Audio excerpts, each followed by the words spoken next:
far as Razorgore is concerned, the boss himself is not hard. Like if you can get to the point where you're fighting Razorgore, you're good. You're in the clear. No more interruptions, guys. By the way, sorry about that. So here's the way that I think that not that I think, here's the way that the fight works, and here's how I think it is best to be done. So the person controlling the orb, which we'll just say is orange. Orange is the orb, right? Whoever is doing this, say it's a mage or whoever's doing it. This person is mind controlling Razorgore. Razorgore is going around. He's killing eggs. Okay. The number one thing I see people mess up on this, there's two major parts. Okay. The mechanic is whoever killed the last egg with Razorgore, as soon as the mind control breaks, Razorgore immediately gives that person like 420,000 threat. Like you're not going to catch up, right? It's just not going to happen. It's kind of fun when you are the off tank on Razorgore to see how close you can get to it, but it's not going to happen. It's kind of like you're just pushing the boulder up the hill, right?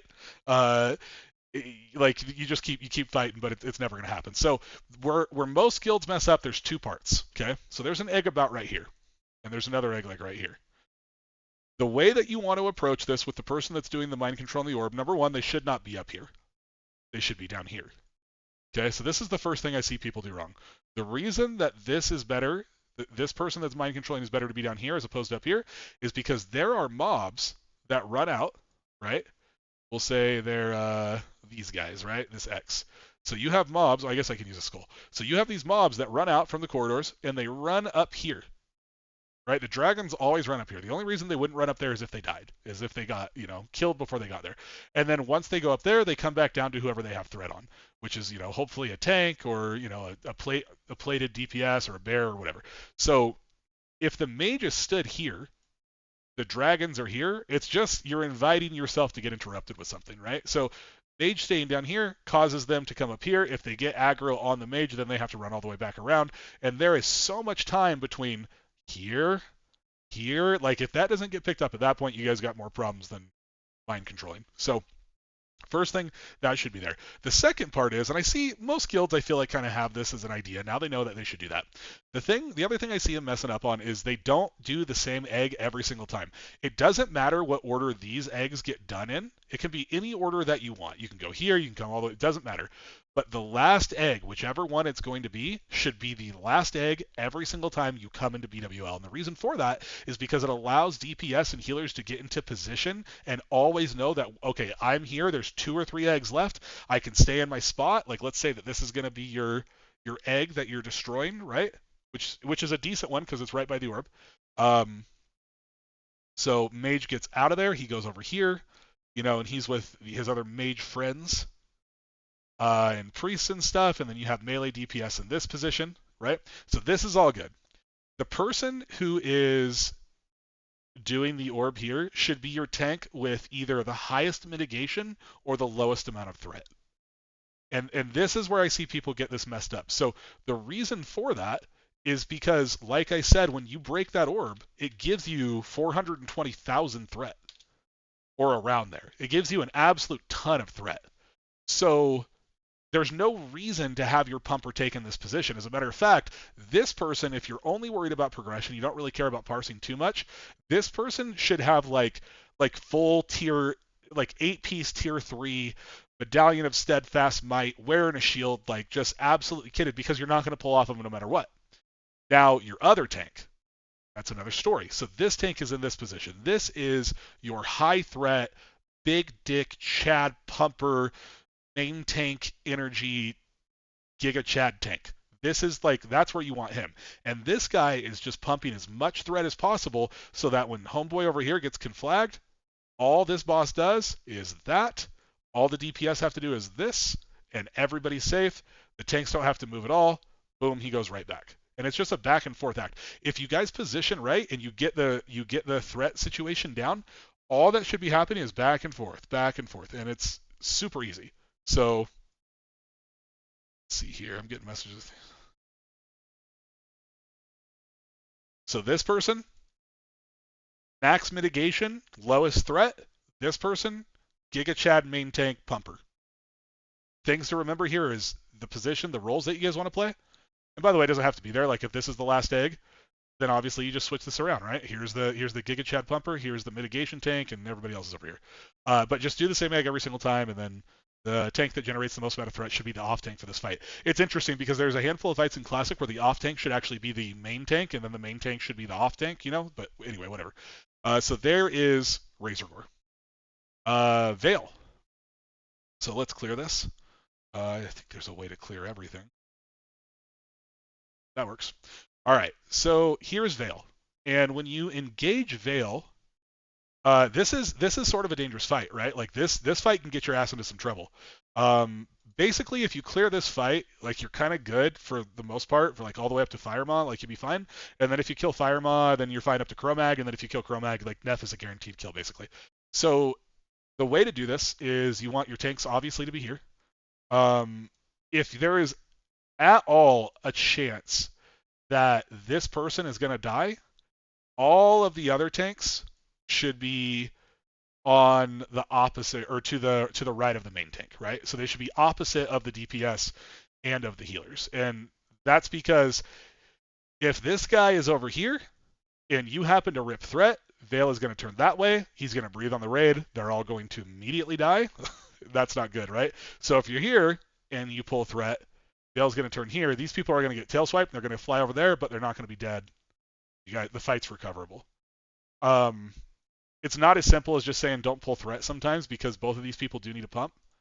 One of the things I have noticed with tanks on this fight is that people seem to be scared to pop Death Wish. You need to pop Death Wish. And I know that that's scary, but if you're okay, I should quantify that, right? If you're a Fury Prot tank and your DPS are having to throttle, you need to pop Death Wish. And I understand, like we can look at Death Wish, I know what it does, right? It makes you take 20% more physical damage, and lowers all resistances by 20%, and your armor by 20%, right? Or I'm sorry, lowers your armor by 20% and all resistances by 20%. So that's not nothing. That is something, but it also increases your physical damage by 20%. Lasts for 30 seconds, which probably not the whole duration of Vael, but pretty damn close. Now, you guys will get to a point when you're main tanking Vael where you can pop Death Wish and Recklessness, and your healers will be able to keep you up.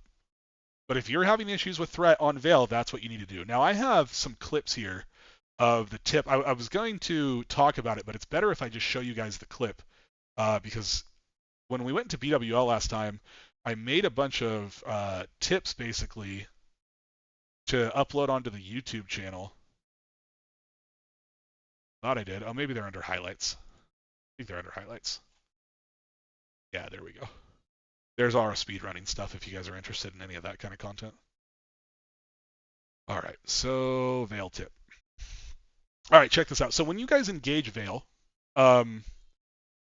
Vael is sleeping in this position just like is being showed right here, all right, when we're going up.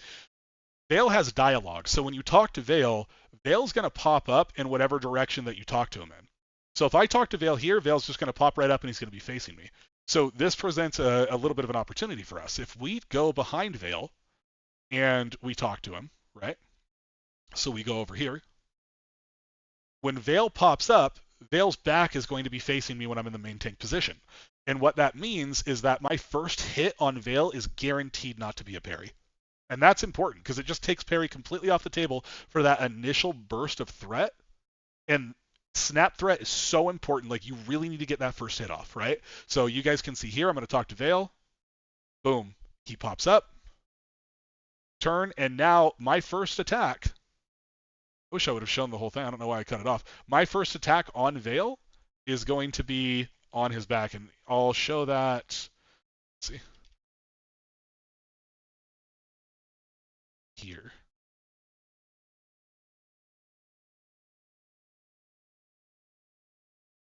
Going back in time. That tip though, that's an extremely important tip. Like, you need to do that. So here we are talking to Vael, and then there's like a 40-second RP. Now I want you guys to note something. This is SOD, by the way, and this is SOD 3 trials, which is like mythic BWL. It's really not that hard. I want you to pay attention, if you guys can, to the timer on the screen. So It says 30 seconds until combat starts. This is another important thing to understand about Veil, just as far as pre-popping your cooldowns. So 30 seconds left on Veil, and I'll fast forward it a little bit. So 10 seconds. When this gets to the end, you guys are going to notice that Veil does not immediately pop. So 4, 3, 2, 1, right, DBM's got it. And then we're going to wait. I mean, that's a good 2 seconds, maybe even 3 seconds before she turns around, right? So, like, we're here. Watch that again.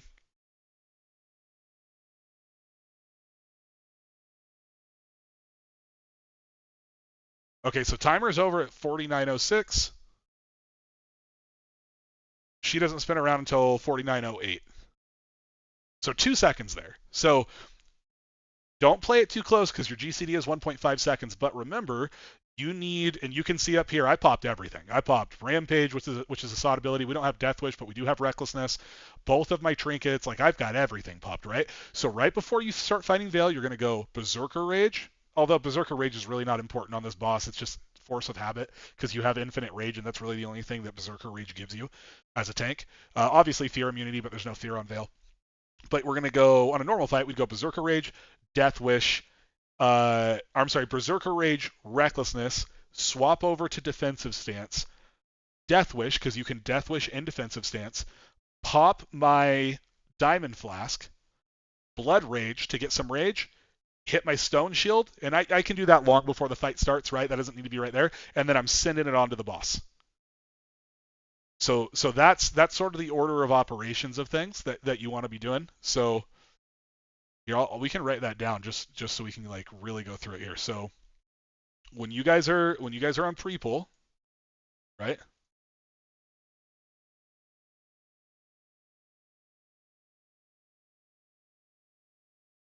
And if there's one of these that you don't want to do, you just go down the list, right? So number 1 is Berserker Rage. 2 is going to be Wreck. Number 3, Death Wish. Number 4, we're going to pop Diamond Flask, right? And these are really kind of interchangeable. Like you could move these around a little bit. Like I guess if you really wanted to get technical, you would do this. Or whatever order that you want. It just depends on the length of the fight. It's really nice to have Diamond Flask up for the entirety. Pre-pot, obviously you want to do that first. And then you're off to the races. So, and then 5, again, it depends on how you want to time it, Blood Rage. So, Berserker Rage, you're in Berserker stance, right? Berserker Rage, Recklessness, pop over to Defensive Stance. So we'll write that out too.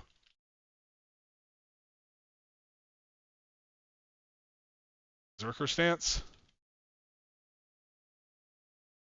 Defensive Stance, Berserker Rage, Recklessness, Defensive Stance, Diamond Flask, Death Wish, Blood Rage. You have to do these in this order, by the way. If you Blood Rage first, and then you do Berserker Stance, and then you pop over to Defensive Stance, you lose all your rage, right? And so that sucks. So you don't want that to happen. So you got to make sure that you're doing those in a specific order. But that's sort of how the fight will go, and then you just send it and you just freaking pump. So there you guys go for that. So that's Veil. There's really not much to it. You just need to pump as hard as you can. That's it. Like you do a lot of damage, pump as hard as you can. Broodlord Lashlayer. So this is not a fight that I did a tip on in this tips video that I made because the fight is completely different in SOD than it is in Anniversary. I got a question, but as DPS warrior, I guess it applies to tanks too. Maybe if pop Diamond Flask and swip to Black Hand's Breath, does the D-Flask buff still apply? It does not. You cannot snapshot Diamond Flask, or I guess you can snapshot it with healing, but you can't like snapshot it and then take it off and then put on something else. You will lose the buff. And as far as I know, unless something has changed with DPS warriors, there's not a thing in the game that beats Diamond Flask until you're like AQ40 Earth Strike and stuff like that. And even then, I think it depends on the fight. As far as tanks are concerned, you should be Diamond Flasking basically every single fight. You should think about your gear as sort of a balance, right? So if I wear items, let's say that Diamond Flask gives us 5 points of threat. If we're at 0, Diamond Flask gives me 5 points of threat. That means I can put on more mitigation on this side. Right? And so I'm balancing my character every little bit. The more threat gear that you have on, the more defensive gear that you can have, and you kind of just balance and back and forth. So I've been swapping in every D Flask fight, so that's probably why my parses aren't great. Yeah, you're gonna have a hard time parsing against Diamond Flask warriors when you're not using a Diamond Flask. Those things are easy to test though for yourself, by the way, when you guys are in game. Like you can just put it on and then take it off, and it goes away. Then it's not there. So I'm gonna show the Broodlord fight. It's not going to like be super groundbreaking for you guys because, like I said, the fight's different. Um, but maybe the pre-pull, which is really the thing that I have a tip about here, can be insightful. So when you guys pull Broodlord, right? You can use the whelps, and you should use the whelps. You guys can see the lightning things here. Like the fight's completely different. So you can use the whelps, and you should use the whelps to get a bunch of rage. Now this fight is different than Veil, because if you go into this fight with Recklessness and Death Wish and all that shit popped, this boss is going to kill you. So you can't do that here.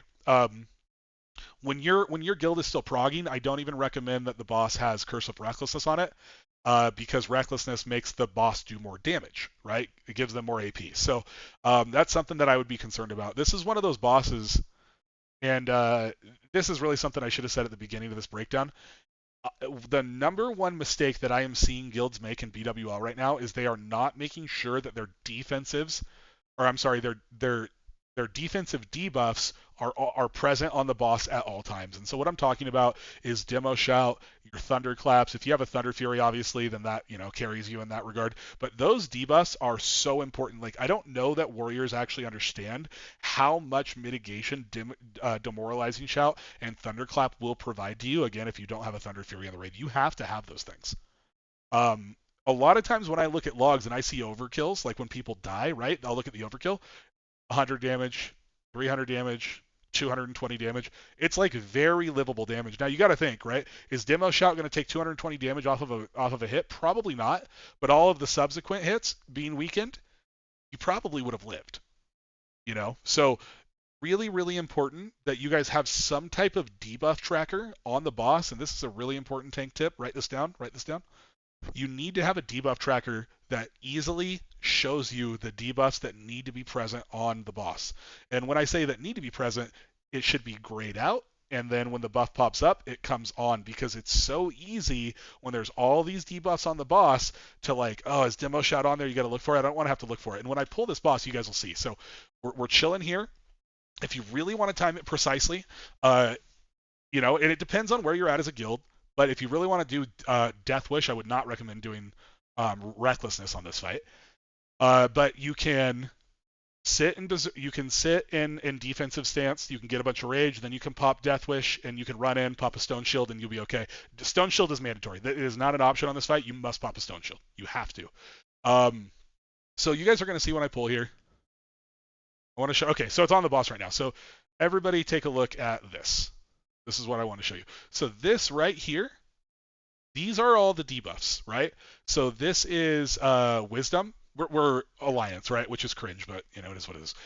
This is Blessing of Light. This is Blessing of Wisdom. This is Mangle. A lot of this stuff, again, is like, sod stuff. This is an MS effect, so Aim Shot or Mortal Strike. This is Winter's Chill. This is Shadow Vulnerability. This is Fire Vulnerability. This looks like a stun. I actually don't know what this is. Oh, it's probably Storm Strike from Shamans. We just don't have Shamans, so we never see it. This is Curse of Shadow, right? So these are all different debuffs. Thunderclap, Demo Shout, Curse of Recklessness, Fairy Fire, Sunder Armor. This is a buff that comes from, I think, Feral Druids with two-piece tier 1. The reason I'm not remembering some of these is there's a new curse in SOD called Mark of Chaos that does 6 of these at a time. But what will happen, and you guys will see this as I engage the boss, as he gets closer to me and as we start fighting, these debuffs will start popping up. So anytime now, let's see. Yep, so Fire Vulnerabilities right away is on there. There's all these debuffs. Yep, this is Mark of Chaos. Sunder Armors are getting put up now, right? This is a Demo Shout effect. And so as we're going, all of these are starting to get put up. Now, there's not a Fairy Fire on the boss. Hardcare is not good at that. I always have to yell at her about it. Curse of Wreck is not on the boss. I would have preferred it to be just because we're so geared in SOD. But this is really nice to have. And it tells you the duration. And the really good thing about this is if Sunders were to fall off or we're getting low, I know right away. If you guys want access to this weak aura, I can get it to you. It's a Foji weak aura. And I think it's a Foji. I think it's Foji's debuff tracker. It's pretty phenomenal though. It's very, very good. So highly recommend that you guys have something like that to help you tank. Other than that, there's really not much to this boss. In Anniversary, it obviously has to get played a little bit different because you guys aren't going to kill the boss that fast for the most part. You want to really be doing a balance of like, and we'll go over to the fight, and it depends on where you want to tank, and there's a lot of different ways to do this boss. The way that I like to do it, this gate is closed, right? So this is not an opening. This is like locked. It's locked shut. I like to put the boss in this corner. Sorry, put myself in this corner, and I tank here, and then my DPS are over here, right? But I know not everybody likes to do that. Some people like to do this corner. Whatever it is that you do doesn't really matter, right? Let's say we're doing this. I see a lot of people do this. So you should have probably like 3 tanks on this if you want to be like the safest. And when you're doing it, basically are all just fighting for threat. Like there's not really a main tank on this fight. The main tank is whoever has threat. And then you constantly kind of want to be looking at what your threat is like. This boss can one-shot you, and so you're just looking at your threat, and if your threat is sufficiently high enough over the DPS, you need to be like really eyeballing that Mortal Strike, and as soon as that Mortal Strike goes out, you immediately swap to a shield and hit a Last Stand. And that's probably the best tip I can give you for this fight. There are a handful of abilities in BWL, Shadow Flame's one of them too, where you like really want to be making sure that you are ready to be reactive, right? Rag is another one, right? Like you should be waiting and just hovering over your taunt button, and as soon as that knockback goes back, boom, you hit that taunt. But as far as this one, all 3 tanks should be fighting for threat. You're waiting for the Mortal Strike to come out, and the moment the Mortal Strike goes out, bang, you pop your shield up, you hit Last Stand, you're good to go, you're nice, you shouldn't die. And then all the other tanks are fighting for threat, and they should. Hopefully, the idea behind this is that you've now been Mortal Striked, you've put on a shield, right? The other tanks are still dual wield tanking. Hopefully they'll pull off of you so you're not having that 50% heal reduction while you're tanking one of the hardest hitting bosses in the game. And then of course he'll do his knockback. When he does his knockback, boom, which is different than Blast Wave, right? Blast Wave does it to the whole raid. Knockback only does it to the highest person on threat, which is also not true, by the way. I just recently found this out. I think it was yesterday. Knockback does not only target the highest person on threat. It targets the highest person on threat who is within his range to be hit with the ability. So if tank A is the highest on threat and he's over here, and tank B is right here and he's the highest on threat, he'll hit this dude. So little interesting. The only reason I found that out is because we saw a blast wave go out. It shot one of the tanks over here, and knockaway then hit one of the tanks who was lower on threat. So kind of random, but I don't know. It's weird that you keep finding things out about Classic 24 years later. Anyway, so yep, there's your takeaway. Dual wield tanking, bang, bang, bang. As soon as the boss hits you with a Mortal Strike, boom, right? That's how I think about it. Throw that shield up, Last Stand, keep yourself alive. Firemaw. Okay, now I did record a Firemaw tip because I keep seeing people position Firemaw wrong, and I know there's like a lot of conversation right now with Firemaw. Should you tank him in the doorway? Should you not? I don't know. Like, do whatever you want. Do what your raid leader tells you to do. I do it like this. I tank him over in this little cubby right here. So what I'm showing off in this clip is my Warlock tank, my off tank here. He's in my off tank position. This is going to be my position over here, and you guys will see this. I'm in the position of the boss, and then this is the position that I'm going to be. Now, something I want to demonstrate to you guys, I'll do it on raidplanner.io, is that if Firemaw is here, this is really important, and this is where a lot of tanks mess up. This is where a lot of tanks go wrong on this fight. If the boss is in this position, and he's not angled appropriately, you're in trouble. Like, you're in a lot of trouble, and it's very, very possible, and honestly, kind of likely, that you're going to wipe. So what you want is the boss should be here, and he should be this way. Now I'm tanking the boss, right? This is me. This is Quiz. This is the official Classic Andy. Wing buff, it's about to go out. Tank 2 taunts. Because he gets hit with the wing buff, it drops all of his threat. I, of course, am the next highest on threat, and so the boss goes right back to me, and he literally doesn't even move. Now, the reason that I like doing this strategy is because it prepares you for the strategy which I think is by far the most superior, which is single tanking Firemaw. And the way that that's done is that this tank, this is gone now, right? Door's open. This tank right here, he's tanking, right? It's important to understand for this tactic to work how taunt works. Okay? So taunt puts a debuff on the target. It doesn't give you threat, but it matches the threat of the highest person on the threat meter. It is important to note that Mocking Blow and AoE Taunt do not act like a threat. They're not true taunts. They're Mocking Blow effects. Even AoE Taunt is a Mocking Blow effect. It just forces the target to attack you. The reason I call them Mocking Blow, I guess you could call them fixates, right? The reason I call it a Mocking Blow effect is because there are other things in the game, and they are coded to be a Mocking Blow. So, for example, target dummies, I believe, their AoE radius taunt actually is coded to be a Mocking Blow, but with an AoE area. So it's like Mocking Blow effect, right? So I'm tanking the boss. I have built up all of this threat. Wing Buffet's about to go out. I stay here, and right before Wing Buffet hits me, I taunt the boss. What's going to happen is I'm going to get blown into this cubby. I'm already close to it, but it's still going to push me back and pop back up. I come back down. Taunt is still on the boss, and I am absolutely ripping threat. I am just sending it as hard as I can. And then because I was matched with the highest DPS on threat, because taunt was on the boss when I got my threat dropped, I then bang, bang, bang, I'm just sending it super hard. I go right back up on top of threat, and then we keep the fight going. That is only something you can do if you are super comfortable with the amount of threat that you can generate, and you're like really positive of your tank mechanics. The reason I say that is because taunt resists sometimes, and somebody brought that up. I think it was Cloud. If your taunt resists, you got to be shit hot, and you need to do an AoE taunt. You need to do a Mocking Blow. You got to get the boss back to you. Keep in mind, those things could all still miss, and that sucks. Leatherhands, thanks for the follow, brother. I appreciate you, man. But if you guys eventually want to get to the point where you can single tank Firemaw, which you all should aspire to do that as main tanks, because it adds another DPS, right? This is the way it needs to be done. And that's why I prefer this strategy. So, on this pull, cool, hate that fight. Suck. Let's see here. I had a Firemaw one. Oh yeah, here it is. Okay.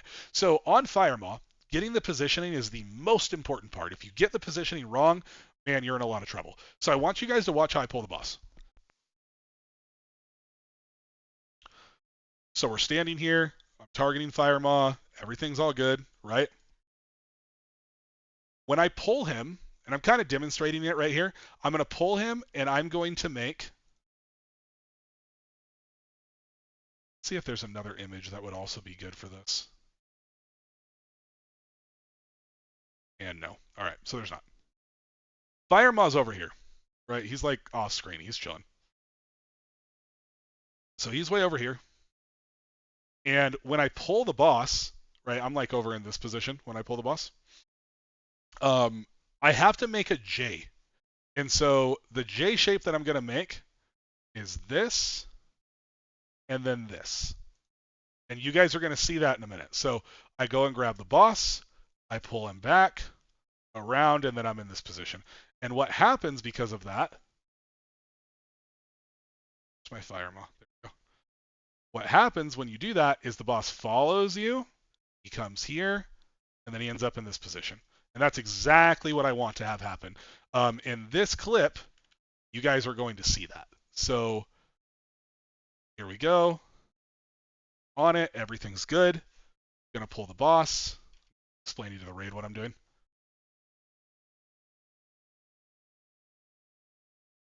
Okay, or I'm just not going to show it in this clip. What the hell is that? It didn't even show me pulling it. Did I make 2 clips? That's not helpful at all. Is this called Firemaw tip or Firemaw positioning? Okay, here we go.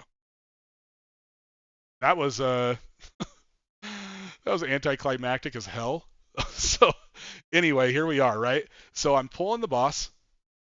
I'm walking him back this whole time, by the way. I'm hitting a bit. Like, if you guys watch my ability bar here, also, I'm sword and boarding because in SOD you use a shield. Do not pay attention to my rotation. It is completely different than the rotation that you guys will be executing on in Anniversary. So don't pay too much attention to that. But I'm backing him up. And you guys are going to see when I get to a certain spot, I'm going to hit this J. I don't do drugs. So I'm not going to hit this J. I'm going to walk at a, oh, you're going to do one of these. Right? I'm not going to hit any J's. So I'm walking him back. You do, so we're cool. And then I'm going to turn him, and I'm going to put my ass into the corner. And that's exactly where you want that boss to be, right? So one more time, just so you guys can get an idea. Another thing to point out here, I am running up to the boss. Pop quiz time. Why am I doing that, chat? I'm going to give you guys a second to answer. Why am I running up to Firemaw instead of like range pulling him back to myself? Give you guys a few seconds. Do, do, do, do, do, do. Leave it in the comments. Do, do, do. Boom, got it. Fresh. Kraz, good job. You're the man. So if I am waiting for the boss back in this position, right, and I pull him with some type of ranged ability, all of the Drakes have a thrash mechanic. It depends. Jeez, that's a really good question, and it depends. So I just got back, but it's the cleave. So if I pull him from here and he starts traveling, this whole time, it's not guaranteed, but it can be that he will be storing up thrashes. By the time that he gets to me, he may like Wind Fury me like 7 times. If that happens, I'm cooked. Like, you're not living through that. I've told the story a few times. Our very first BWL, we're so excited. We get to Firemaw. We're all buffed up, ready to go. And I'm like, yeah, we're gonna get this bitch. We're gonna one-shot it. This is back in 2019. I'd never played Classic before. Shot him with an arrow. Boss came right back to me and immediately one-shot me. And I was like, all right, well, BWL's sick, right? So make sure that you're running up to the boss. So, Cheese, you asked a good question. To answer this question, it's important to understand, and what Cheese asked was, how long do you have before the first Shadow Flame? Okay? To answer this question, it's important that you understand one of the mechanics of bosses in WoW, period. So, you see I pulled him here, and Wing Buffet has 30 seconds from the time I pulled, so we're at 28 seconds, right? What that means is that in 28 seconds, Wing Buffet will be off cooldown for Firemaw, and he has the chance to cast that ability. It doesn't mean that he will cast that ability. It's just like a cooldown that we have. Just because Death Wish is up does not mean that we're forced to use it, right? Bosses act the same way. So I have fought Firemaws before where they Wing Buffet one time and they don't do it again. Or they Shadow Flame twice and they don't do it again. It's a complete RNG fiesta. It's why sometimes you're like tunneling the bosses super hard, right? And you're like, when are they going to use it? Are you going to use that ability? Like, I got to go. And then nothing happens. You're like, oh shit, man, I just stressed myself out for no reason. So if we watch here, pulling him back, it looks like the Shadow Flame timer is not coming up for this. I will tell you that never once on this pathing have I ever had a Shadow Flame go onto the raid. So I'm not sure. Let's see if we even see a Shadow Flame here. We're not even seeing one. If we really want to be like sure of ourselves, let's go over to Classic Fresh and let's look up a BWL raid from one of the teams. I don't know whose team this is. One of our like 5 BWL raids. We go to Firemaw and then we'll go to enemies so we can see what Firemaw casted here. We'll go to casts. We'll click Firemaw. We're looking at Shadow Flame, so let's see when he did his first Shadow Flame. 21 seconds. So you got 21 seconds, it looks like, at least here. Let's who should we pick? Oh, I know the perfect person to pick. Let's pick a good old Audacious. Everyone's favorite tank. So we're at Firemaw. What's his average? 67.4. Pretty good. Let's see. We've got April. Looks like he probably died here. Shit happens. Cast. Firemaw. Click Shadow Flame again. Events. 21 seconds. What was it on the first one? Was it 21 seconds again?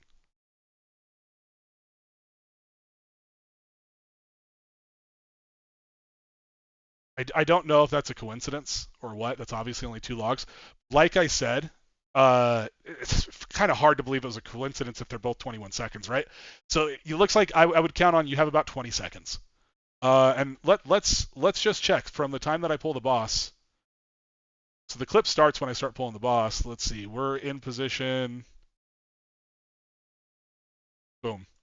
12 seconds we're in position. So I've got at least 8 seconds there where we're okay. Obviously, if it's your first time, you're going to have to like be a little bit quick about it. Maybe you're not as confident as you could be, but it looks like you have enough time. And again, just to reiterate my own personal experience, I'm not saying this won't happen to you. I have never once had Firemaw breathe on the raid when I was positioning him.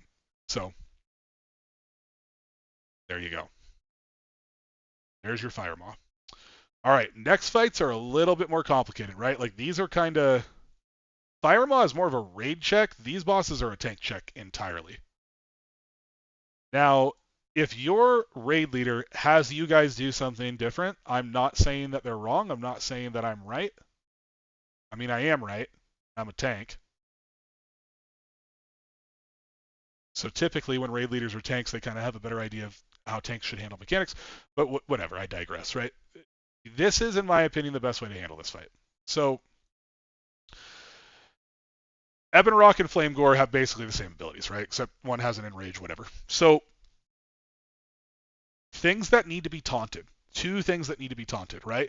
You need to taunt the Wing Buffet, and you need to taunt Shadow of Ebonroc. Those have to be taunted.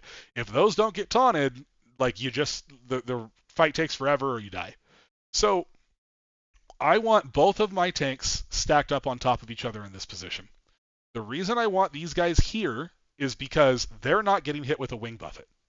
They're fine. If they need to get hit with a Wing Buffet, they need to taunt and then move. Hopefully, ideally, because if you get hit with a Wing Buffet in this position, you are going to get blown back into here or over here, right? So this is a little bit of a dance between the 3 tanks. So we're here, and I'll use this little emblem as Curse of Shadow of Ebonroc buff. So this boss, this fight, this guy's tanking, this dude's stacked on top, whatever, I'll put him to the side a little bit, and Shadow of Ebonroc goes out, he's decursed, or he's cursed. This tank needs to taunt. Now this taunt is tanking, right? Wing Buffet's about to come out. Now this guy's in action. So this dude is going to taunt the boss. Wing Buffet's going to hit him. It's going to knock him back. The boss is going to go right back to the original position where he was tanked by the second tank. Now here's where things get messed up. Number 1, of course, something you can't really know is that taunts will miss. But here's the thing. It is extremely unlikely that all 3 of your taunts are going to miss. Like, extremely unlikely. Most of the time, I just see tanks don't use their other 2 taunts. If this is something that you are not used to, what you need to do is you need to get your butt into a dungeon, and you need to practice swapping over to battle stance and hitting your mocking blow, because it has to be done from battle stance, right?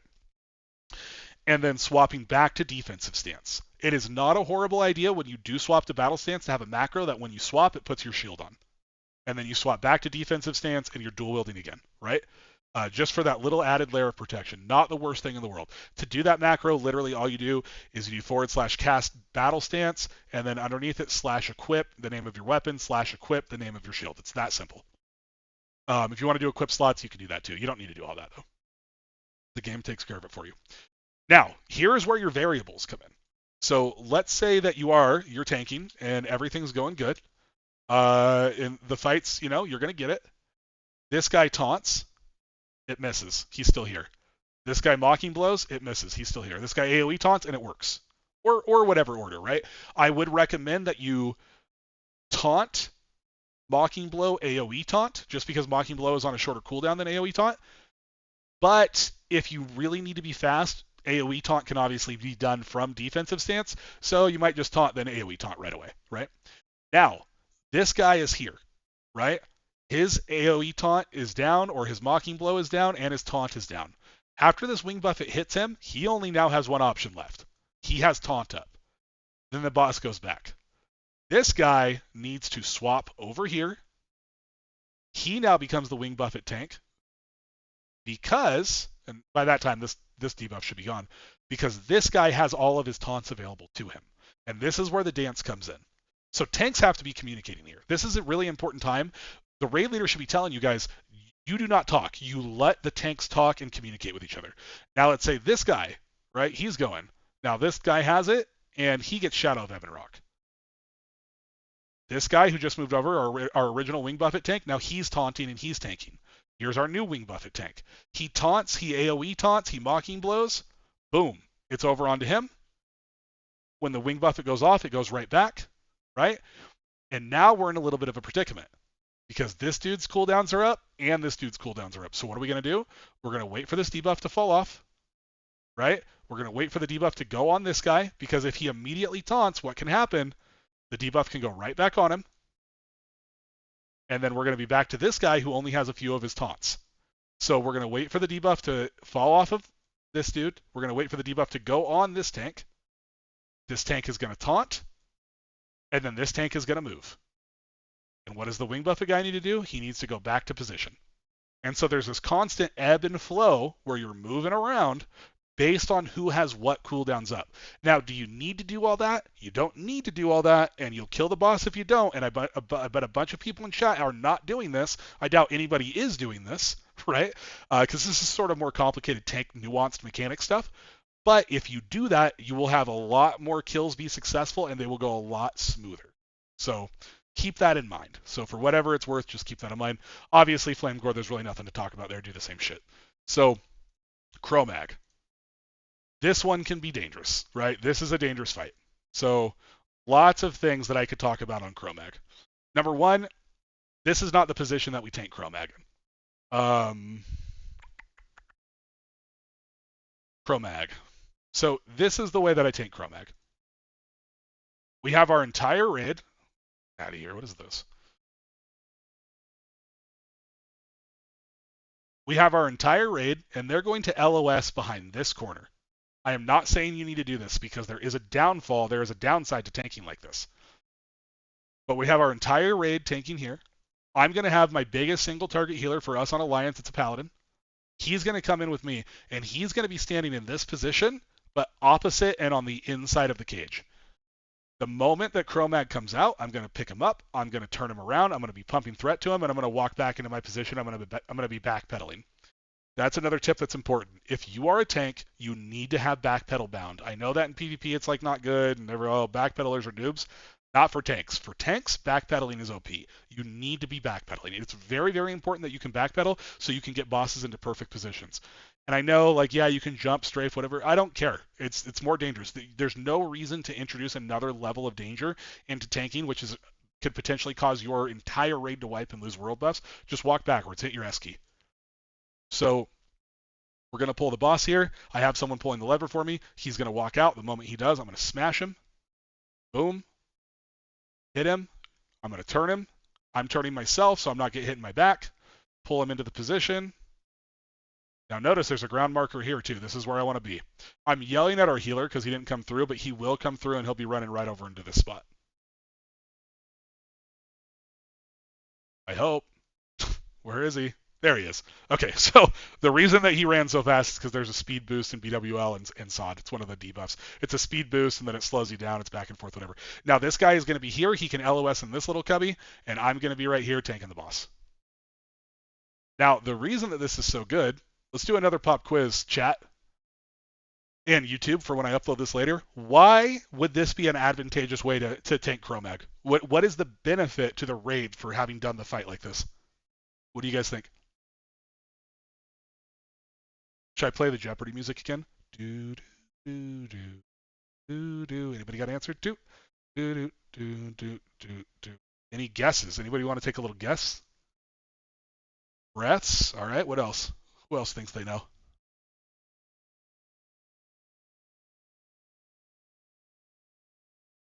The reason that I like Chromag to be tanked like this is, number one, everybody LOSs on the breaths, and it makes it almost idiot-proof because your entire raid is moving at the same time, so it's much more likely that you're going to see when the breaths come out. Also, everybody is grouped together, so you're never in danger of running out of decurses or dispels or whatever you need to do on the raid members. Because everybody's grouped up, everybody's getting healed a lot. There's not like this division of healing, right?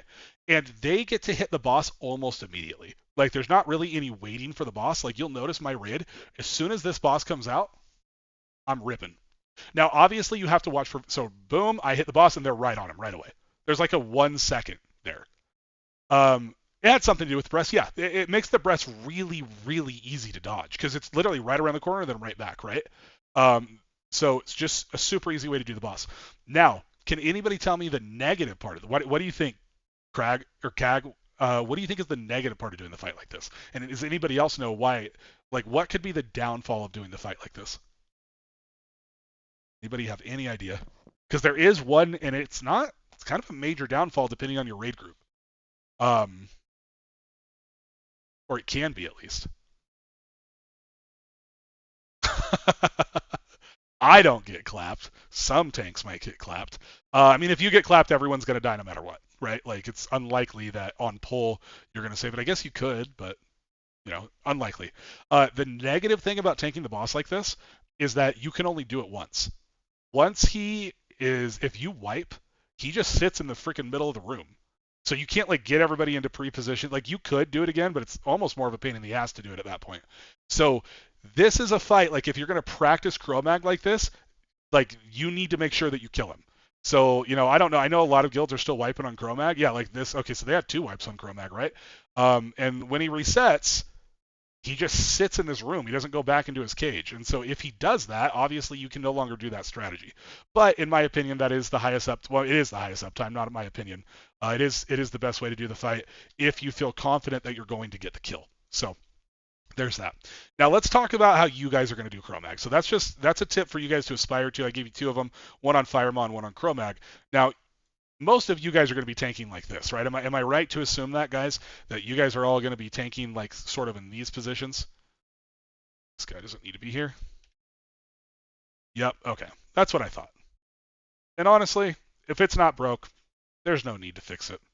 We're playing SOD, and so we're experimenting with a lot of different stuff, right? Because it's sort of alpha for Classic Plus, and we're treating it that way, and whatever. We're having fun. So then, of course, you got your casters over here. You got your Frost Mages, and you got your Curse Bots, DS Ruin, or whatever it is that they do. We start melee in the front side of the left pillar, so more uptime for them to LOS backside after the pull. So do they stay? So Cloud is saying you guys start them here. Cloud, after the fight, do they run to the backside or do they stay here and LOS in the cubby? How do you guys typically do that?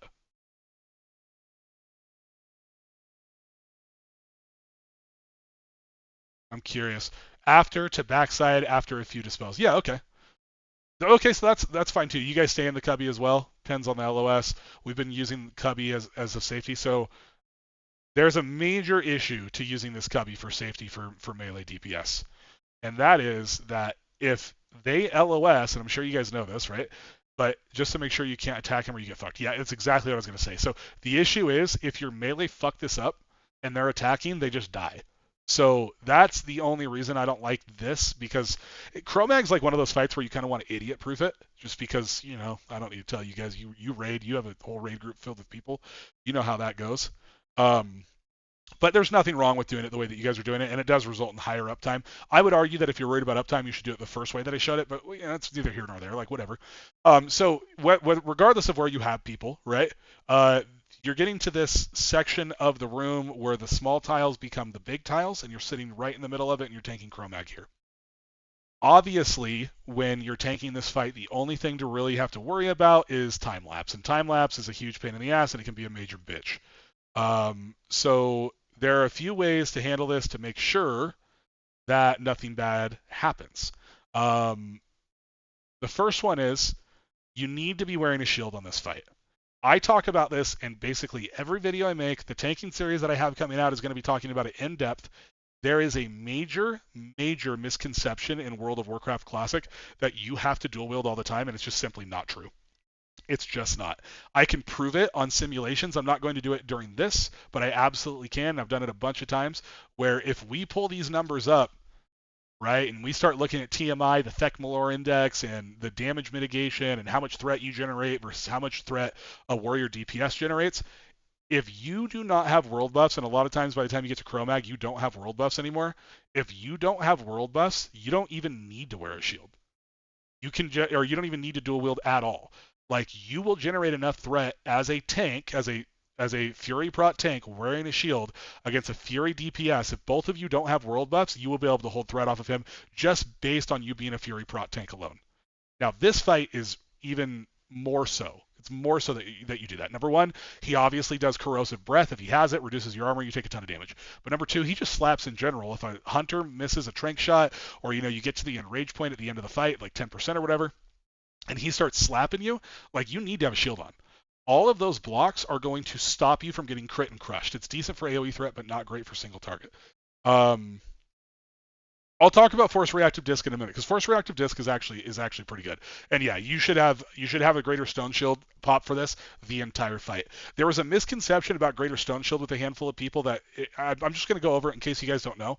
Greater Stone Shield Potion goes on a 2-minute cooldown when you use it, and it has a 2-minute duration. So effectively, that means it's 100% uptime. Like, if you wanted to, you could have a Greater Stone Shield Potion pop for the entirety of BWL. And you should have it up the whole time that you're fighting a boss. It should be on. So keep your shield on this fight. The other thing to keep in mind is that, let's say you guys do have world buffs, right? Start the fight dual wielding, and then once you get a little bit of a threat lead, pop onto your shield. These DPS have to run in and out and in and out and in and out. They're not going to freaking catch you. Like, you have so much uptime on the boss compared to them that you don't need to dual wield. And when you do things like, well, I'm just going to dual wield anyway because I want to get a good parse, that's not the proper tank mentality to have, because you're putting yourself and your own parses above the success of the raid.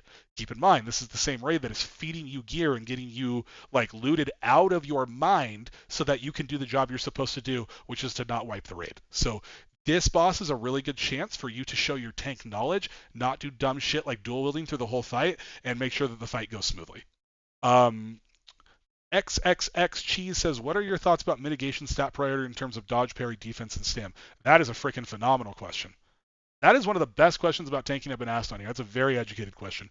Also, we use one tier 8 shaman for HW healing wave to help with armor buff at times, since we got lucky that way for gear. Yeah, I think there's a lot of gear prioritization that should be taking place the moment that you step in Molten Core.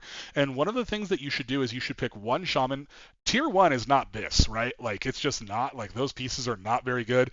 They're weirdly statted. They have, like, a bunch of spirit on them. Blizzard clearly didn't know what they were doing, but, they rushed the whole end game, so whatever. You should pick one shaman in Molten Core, and you should funnel them every single piece of Tier 1 until they have 8 piece, because it turns them into a healing wave machine.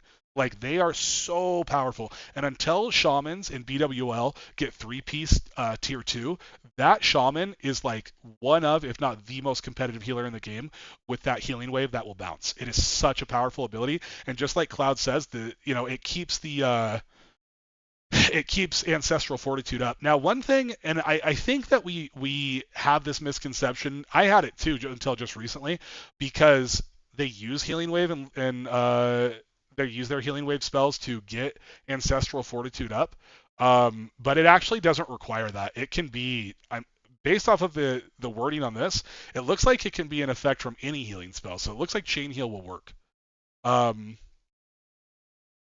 Also, okay, I've been hit with 11 to 12,000 armor with the buffs plus. I've hit 11 to 12,000 armor with the buffs plus. It's 65% or more damage reduction. Yeah, that's a shit ton of damage reduction. I wonder, I have this chart. Let me see if I saved it. It's pretty cool to look at. Man, no way did I delete this thing.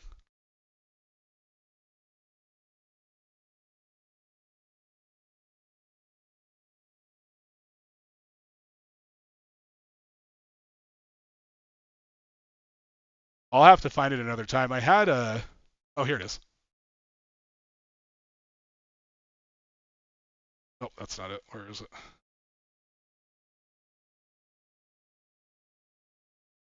So you can look at this. I don't think this is correct. This doesn't work for Warrior. Anyway, I have a chart somewhere that shows your damage reduction with like stats and buffs on it and whatever. But yeah, armor is like a hugely important stat. Obviously, the majority of bosses just do physical damage, so the more armor you have, the better. Is it good? Is tier 1 good for warrior tanks though? And we use Healing Wave because the Healing Wave stack, so when he dumps a big max rank, it got the bonus. No, I mean that's fine. I'm just saying you can get it with multiple heals, right? And it should be 100% uptime anyway because your priest should be spamming flash heal on the target. So, but anyway, as far as the mitigation, I'll talk about that in a minute. Let's talk about how to deal with time lapse. So this is another one of those fights where like I wouldn't say that your main tank should off tank, but this guy needs to know his shit. Like it's important. I would say that if you have an inexperienced off tank, you will actually be better off having them main tank this fight because really all they got to do is wear a shield and do their rotation. It's obviously better to have the main tank because he's going to be mitigating the most amount of damage because he has the most amount of gear. But if this guy doesn't know what he's doing and you get a time lapse, you will die. So this guy is just pumping threat the whole time. If this is you, if this is the off tank, you're in defensive stance and you are just sending it. Now, Cloud, you brought up a question and you said you pulled threat on Chromag and you were told that you shouldn't have done that and you should have stayed under. That's probably true. 9 times out of 10, that's going to be true because here's the issue, right? If you pull threat on this boss and you're over here, like you're hitting him, he's going to flip around, right? And if you're, especially if you're with these guys, I don't know if you were over here. Most people don't off tank them over here. You should, by the way.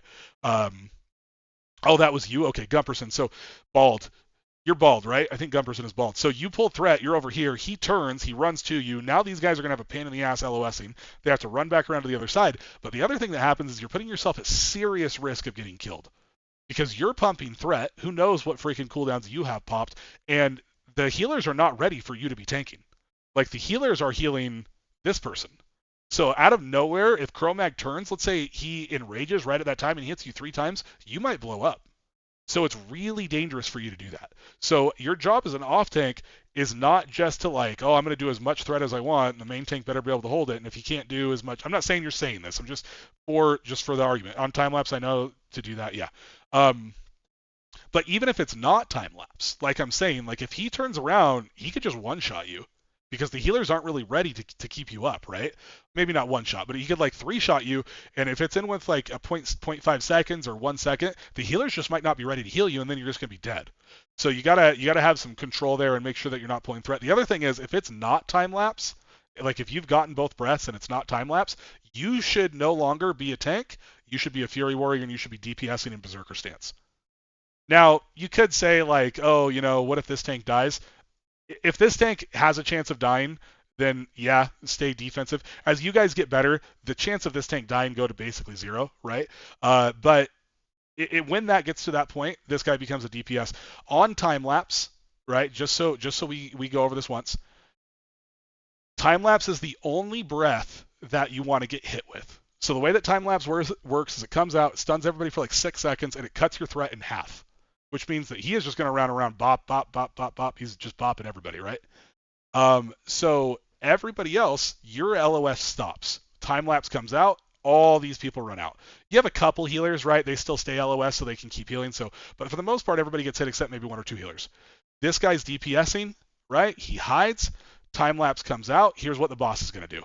He's going to go for this tank. The tank's going to meet him here. The tank's going to go into this position. The boss is going to turn. He's going to follow. Oof, that was loud. Charlie Manders, my wife, with the 1-month subscription. Thank you, my love. And then you're going to be tanking the boss right on top of the main tank. And then when time lapse wears off, rinse and repeat. Everybody goes back to the same thing. So, honest to God, pretty easy. It's not too bad. By the way, my wife is hot, and she has a stream as well. There she is in chat. So if you guys want to go drop her a follow, if you guys like League of Legends or Pokemon, that is a good place to be. And I love her, and she's a good mom. So, she's just good. We like her. We like her a lot. Me and Ray both say she's good. I know, B. Can we get some B's in the chat? I'm playing League, watching the stream at the moment. Oh, nice. Very cool. So anyway, that's how you want to handle that. Let's go over to Nefarian. So Nefarian, there's really not a whole lot to do here. Honestly, if you kill Chromag, like you'll kill Nefarian. I'm going to answer your guys' questions, by the way. Is that a B Pepe? I love that. That's good.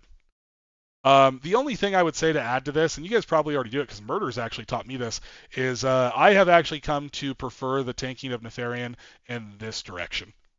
And the reason that I prefer this is because if, you guys are all standing over here and everybody's DPSing and rogue class call comes, All the tank has to do is run through the boss.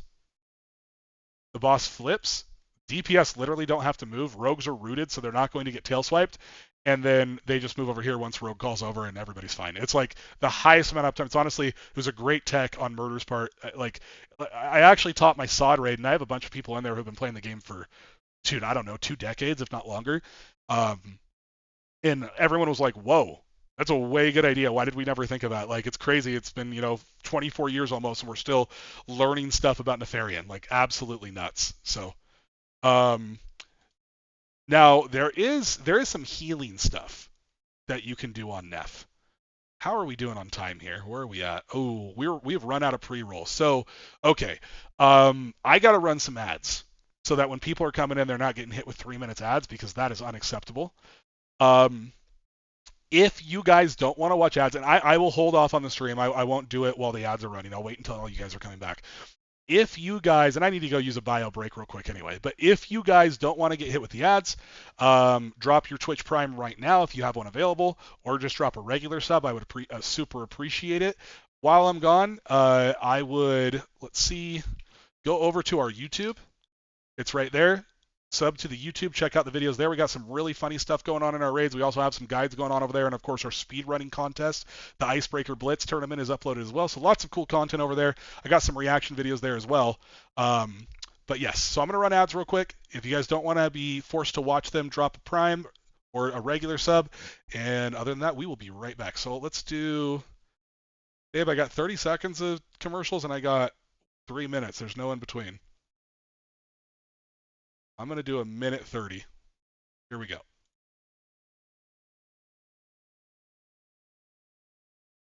And we will be right back, chat.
All right, we're back. Thank you guys for waiting. I appreciate it. Oh, we didn't lose anybody. We actually gained a couple people.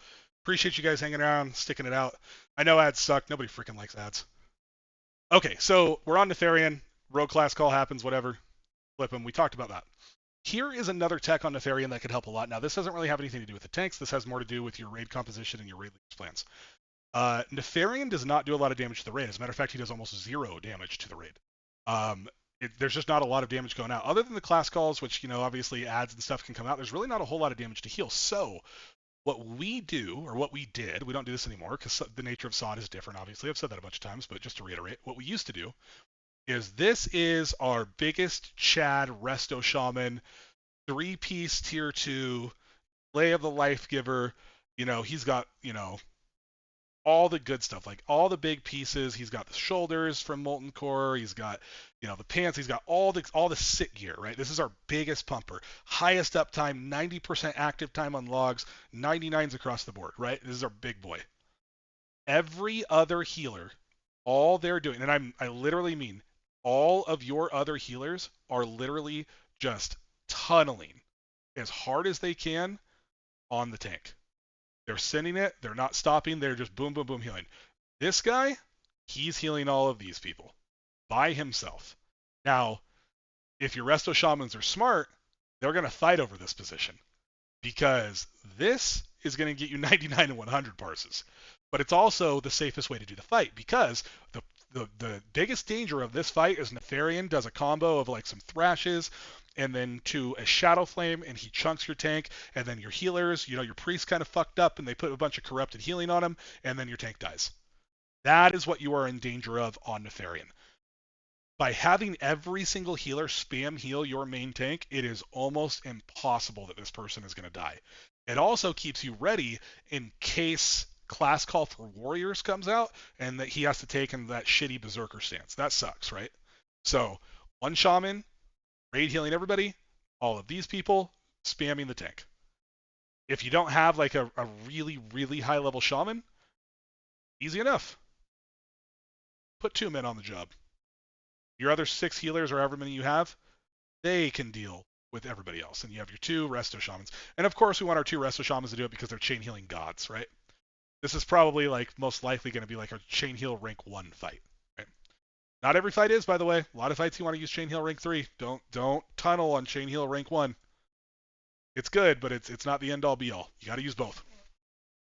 The other thing on Nefarian, I guess I could say, if you're an off tank, obviously you need to pick up ads, you need to do all that stuff. I am still getting to questions, by the way, so don't bail, because I want to answer that mitigation question. It's a good question, but it's like dessert. I got to save it for later.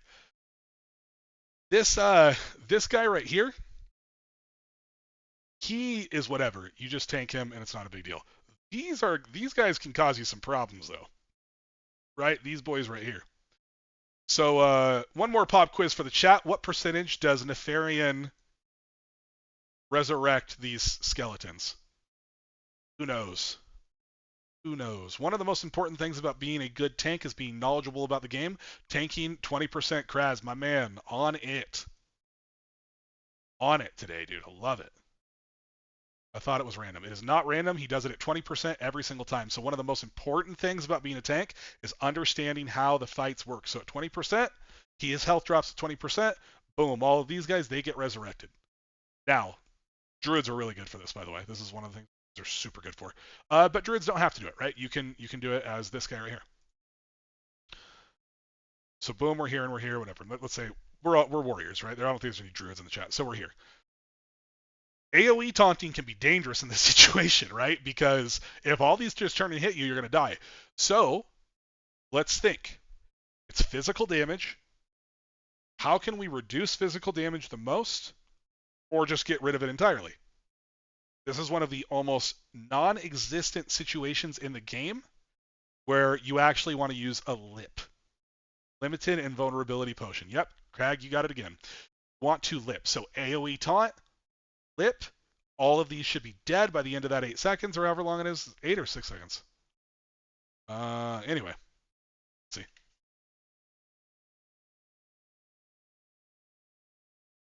6 seconds. 6 seconds. Challenging shout, 6 seconds. 10-minute cooldown. So you can lip, all these should be dead in 6 seconds, and then boom, you go right back to it. It's really easy on Alliance, obviously, because they can just bop you, and that's fine. Also, just in case you fuck this up, you need to be wearing a shield in this position, right? Threat is a non-issue. You need to make sure that you don't die. Your mitigation stays high. Throw on your shield. AoE taunt all of this stuff. It's all grouped up on you. It's not grouped up on him. All of this dies. Boom, it's gone. Go back to the fight. Super easy. So, does anybody have any questions before we move on about Nefarian? Nefarian specifically. Anybody have any questions about that, or like you're confused about something? I should also mention, of course, because you guys are Horde, you have to stance the fear. One of the nice things about Death Wish, obviously, it makes you immune to fears. So for the first 30 seconds, you don't have to worry about it at all, which is great. So you hit your Death Wish, you're just blasting, and then you're going, right? So one thing to be aware of here is the sooner you use a cooldown, the sooner it will be back up for use. Now that sounds stupid, right? But there's some wisdom here. Stay with me. Let's say at 20 seconds, Nefarian casts his fear. He casts Bellowing Roar. And I think it's a 1 or a 2 second cast. Let's say it's a 1 second cast. So you wait until the very last moment to pop Berserker Rage. So you have you're a good tank, and so you have a macro. Yeah, usability is getting back faster. Write that down. Write that down. So you should have a macro for Berserker Stance. Automatically puts you into Berserker Stance and automatically pops Berserker Rage because Berserker Rage is not on the GCD. Both of them can be done at the same time. Right? You guys want that? Here it is. Right? Super easy. You can Google all of these things, by the way. This is literally it. I'll put it in chat for you guys. There's your macro. What the heck? I can't do that because there's slashes? What if I put a dot in front of it? Okay. Well, apparently I can't put that in chat. I don't know why Charlie fixed it for me. I guess I can do this. Just structure it this way. Just put the slash in front of it. Cast Berserker Rage. Or a Berserker Stance. Cast Berserker Rage. Do those both at the same time. You only have to do one button press. Super easy, right? You want... Wait. What am I fixing? Never mind. I'll talk about it after stream. My wife is like my tech person with my stream. So you want to hit Berserker Rage the freaking moment that you see that he's going to cast the AoE Fear. And the reason for that is because the way that the cooldowns work, you could get to the point... There you go. Okay, cool. That was smart. Show tooltip. Thank you for that. The way that works... By the way, guys, if you're finding the stream helpful, please drop a follow in chat. Oh, I missed a follow when I was gone. What is this? Excite? I suck at pronouncing people's names. Chat. Excite, I think that's your name, bro. Thank you for the follow. I appreciate it, man. If you guys haven't followed yet, go ahead and be sure to do that. I know I've plugged it a few times, and I'm going to plug it a few more. If you're a fan of classic content, go over to Official Classic Andy on YouTube. The link is in the chat. Drop me a sub, leave some likes on some videos, put your input in there. But you want to use your cooldown. You want to hit Berserker Rage the moment that the fear is about to come out, so it's available again, so that if he does another fear and it's close, the ability is more likely to be off cooldown. Occasionally, I've seen it happen where the fears overlap enough that you don't quite have enough room for Berserker Rage, and if you're not sitting in Berserker stance when that fear comes out, you're running around in defensive stance and you can't do anything because you're feared, and so you can't break the fear, right? So you want to break it the moment that it comes up. I'm learning a lot, and I'm committed to DPS. Oh, I love it.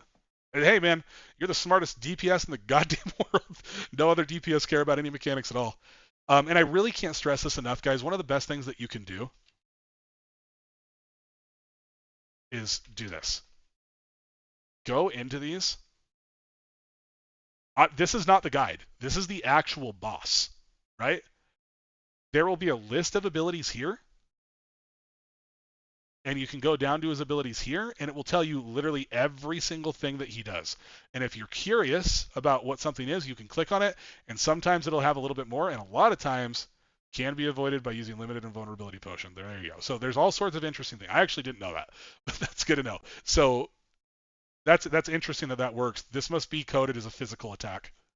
But anyway, there's all sorts of interesting things in here that you guys can learn. So, wow, finally putting a face to the name. That's Nefarian, huh? The big dragon boy himself. Look at him. He's beautiful, isn't he? We've been kicking his ass for 24 years. Something like that.